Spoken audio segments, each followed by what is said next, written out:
చట్టసభలో 50% సీట్లు పెంచుతున్నామంటే ముఖ్యమంత్రి రేవంత్ రెడ్డి వక్రీకరించి మాట్లాడుతున్నారని బీజేపీ రాజ్యసభ సభ్యుడు లక్ష్మణ్ తీవ్రస్థాయిలో విరుచుకుపడ్డారు. మోదీ భారత ప్రభుత్వంపై సీఎం రేవంత్ రెడ్డి కట్టుకతాల్లి ప్రజలను తప్పుదోవ పట్టిస్తున్నారని ధ్వజమెత్తారు.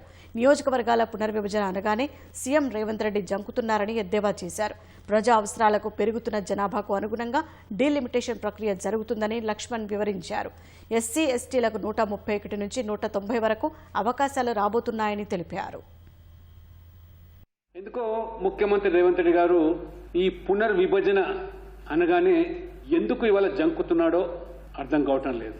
ఉత్తర దక్షిణ అనేటువంటిది కొత్త అంశాన్ని తెర మీద తీసుకొచ్చేటువంటి వారు ప్రయత్నాలు చేస్తూ ఉన్నారు. నిజంగా మీరు దక్షిణానికి నష్టం జరుగుతుందంటే మొట్టమొదటిగా మీరు మీ కాంగ్రెస్ పార్టీ దానికి బాధ్యులని మీరు బాధ్యత తీసుకుంటారా?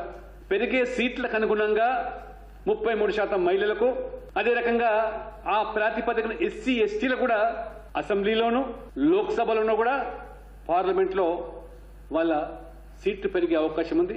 వాళ్ళు గొంతు నొక్కడమే కాంగ్రెస్ పార్టీ విధానమా?